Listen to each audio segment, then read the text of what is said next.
بہت زیادہ تمناؤں کے ساتھ زندگی گزارتے ہیں، زندگی پھر ان سے گزاری نہیں جاتی، بلکہ شاید بہت زیادہ خواہشیں یا آرزویں رکھنے والے لوگ یا بہت زیادہ جو پلاننگز کرتے رہتے ہیں وہ شاید ایک سے زیادہ زندگیاں گزارنا چاہتے ہیں ایک ہی وقت میں، یعنی کاروبار بھی ہو، طاقت بھی ہو، ہم نیک بھی کہلائیں، ہمیں سکون بھی ہو، ہمارے پاس عہدہ بھی ہو، سب کچھ اور ہمیشہ کے لیے ہو۔ لیکن جو پھر زندگی کا سفر گزرتا جاتا ہے تو وقت کے ساتھ ساتھ ان کی خواہشات مرتی جاتی ہیں۔ کچھ خواہشات ایسی ہیں جو کہ وقت کے ساتھ، کچھ ماحول کے ساتھ، کچھ تجربے کے ساتھ، کچھ حالات کے ساتھ، آپ غور کریں، ختم ہوتی جاتی ہیں۔ آج سے چند سال پہلے کیا آپ کی جو خواہشات تھیں، آرزویں تھیں، تمنائیں تھیں، کیا وہ تمام کی تمام آج اسی جوش و جذبے کے ساتھ زندہ ہیں، موجود ہیں؟ نہیں۔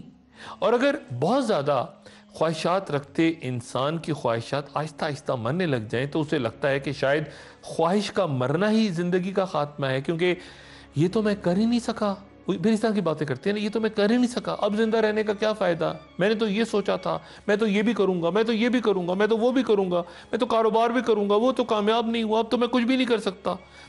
ایسے جملے آپ کے ان لوگوں کی زبان سے ادا ہوتے آپ سنتے ہیں جو ایک آرزو نہیں رکھتے، بہت زیادہ آرزو ہیں، بہت زیادہ خواہشات، اور ان سے جوڑ کے پھر اپنی ایک سے زیادہ زندگیاں گزار رہے ہوتے ہیں۔ کئی چہرے، کئی رنگ، کئی کردار چاہتے ہیں وہ ایک ہی وقت میں۔ ایک آرزو کا سفر ہمیشہ زندہ رہتا ہے، اسے کوئی خوف نہیں ہوتا کہ ایک ہی زندگی ہے، ایک ہی مقصد ہے، ایک ہی راستہ ہے۔ کئی بار تو وہ مر کے بھی زندہ رہ جاتے ہیں ایسے لوگ جن کی ایک خواہش ہوتی ہے، اور پھر ان کا جو اپنا علم ہوتا ہے یا ان کا جو مقصد انہوں نے زندگی میں حاصل کیا ہوتا ہے، پھر وہ دوسروں کا علم یا دوسروں کو مقصد بن جاتا ہے۔ مثلا مثال کے طور پہ وہ کون ہے جی؟ وہ شیکسپیئر پہ اتھارٹی ہے، یعنی اس کی پہچان کسی اور سے ہے، شیکسپیئر پہ اتھارٹی ہے جی یہ آدمی۔ یہ دوسرا کون ہے؟ یہ جی بابا بلے شاہ کا تمام فلسفہ سے سن لو۔ وہ کون ہے؟ وہ جی اقبال، غالب، میر، آپ تمام جتنے شعراء ان پہ یہ حرف آخر ہے، یعنی وہ لوگ، ان کا علم پھر ہمارا علم، ہماری پہچان بن جاتی ہے، یا ہم ان کا حوالہ بن جاتے ہیں۔ بہت سے لوگ آپ کو تاریخ میں سے ملیں گے جن کے اقوال زریں کہلاتے ہیں، وہ اپنے دور میں بھی زندہ رہے اور پھر ماضی سے نکل کے آج بھی ہمارے سامنے موجود ہیں۔ کیونکہ وجہ کیا ہے؟ انہوں نے زندگی کو ایک عمل، ایک خواہش، ایک مقصد تک محدود رکھا۔ آپ ہزاروں خواہشیں پالیں گے تو بہت سی موتیں ملیں گی آپ کو۔